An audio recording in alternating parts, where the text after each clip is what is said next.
Chers frères et sœurs, loué soit Jésus-Christ. Amen. Le Seigneur monte au ciel au milieu des chants de joie.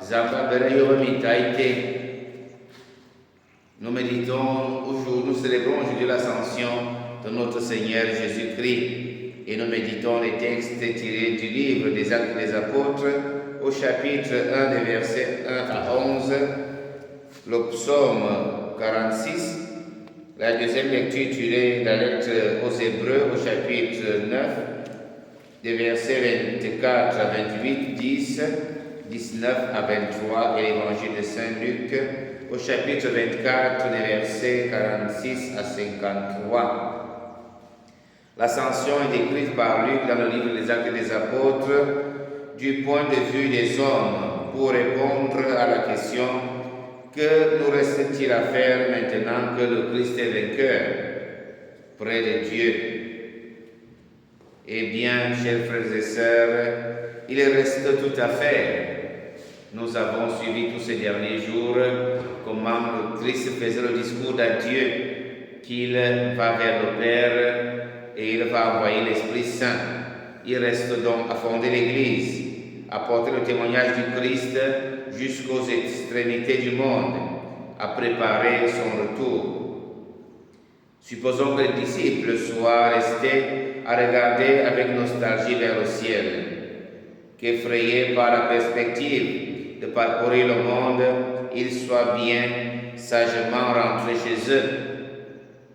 Que serait-il passé? Que se serait-il passé? Rien. L'ascension est la plus grande manifestation de la confiance donnée aux hommes par le Christ.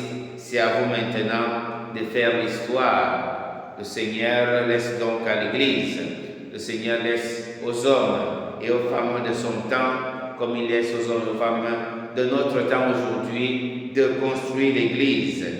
Suis-je témoin du Christ parmi mes frères et sœurs? La question que nous devons nous poser aujourd'hui.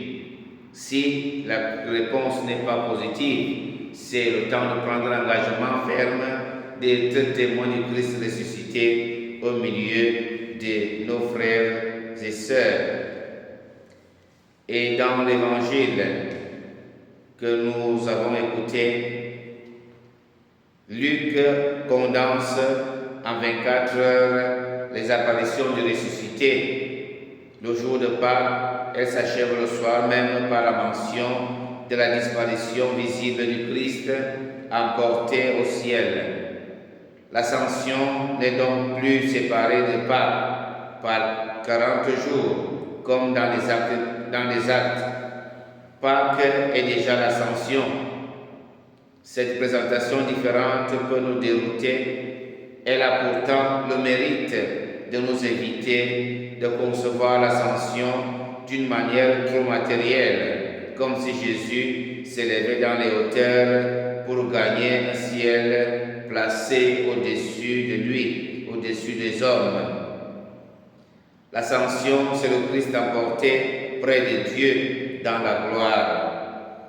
Or, Jésus est déjà glorifié au matin de Pâques.